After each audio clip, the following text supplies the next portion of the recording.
दोस्तों, ये कहानी है एक सत्य प्रेम की कहानी, एक अटूट विश्वास और निस्वार्थ सेवा भाव की कहानी। तो आइए ले चलते हैं एक घटना की ओर।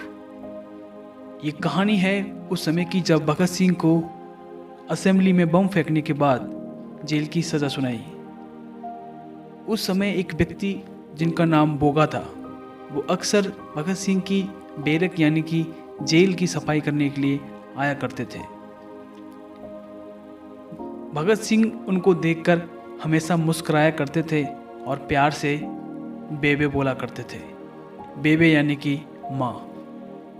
जब कोई पूछता था कि भगत सिंह, ये बोगा तेरी बेबे कैसे हुआ, तब भगत सिंह कहता था, देखिए जी, मेरा मलमूत्र या तो मेरी माँ ने उठाया है या इस भले इंसान ने। बोगे में मैं हमेशा अपनी माँ देखता हूँ और यही मेरी माँ है। यह कहकर भगत सिंह बोगे को अपनी बाहों में भर लेता था। भगत सिंह जी अक्सर बोगा से कहते थे, ए बेबे, मैं तेरे हाथों की रोटी खाना चाहता हूँ। पर बोगा अपनी जात को याद करके थोड़ा सा झिझक जाता था और कहता था, ए भगत, तू ऊंची जात का सरदार है और मैं एक अतना सा भंगी। भक्ता, तू रहने दे। ओए जिद ना कर भक्ता, जिद ना कर। वीर भगत सिंह भी अपनी जिद के पक्के थे। फांसी से कुछ दिन पहले जिद करके उन्होंने बोगा को बोला, ए बेबे, अब तो मैं कुछ चंद दिनों का ही मेहमान हूँ, अब तो इच्छा पूरी कर दे। बोगे की आंखों में आंसू आ गए और बोला, ए भगत, बस कर।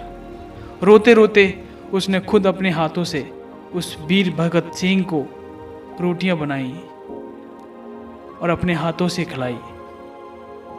भगत सिंह के मुंह में रोटी का घास डालते ही बोगे की आंखों में आंसू आ पड़े और बोला, ओए भक्ता, ओए भगत सिंह, ओए मेरे शेरा, धन है तेरी माँ जिसने तुझे जन्म दिया। भगत सिंह ने बोगे को अपनी बाहों में भर लिया और बोला, बेबे, मेरी माँ। तो दोस्तों, ऐसी सोच के मालिक थे अपने वीर सरदार भगत सिंह जी। परंतु आज की गंदी राजनीति और सियासत ने हमें जाति और धर्म के नाम पर बांट दिया है। धन है उन महान शहीद आजम को जिन्होंने इस देश को आजाद कराने के लिए अपने खून का कतरा कतरा तक देश के लिए न्यौछावर कर दिया। हम सलाम करते हैं उन्हें वीर शहीद आजम को जिन्होंने अंग्रेजों से हमारे देश को छुड़ाया। उनका उद्देश्य किसी जाति या धर्म का नहीं था। उनका उद्देश्य सिर्फ और सिर्फ देश में क्रांति लाना था और देश को आजाद कराना था। जय हिंद दोस्तों, जय हिंद, जय भारत।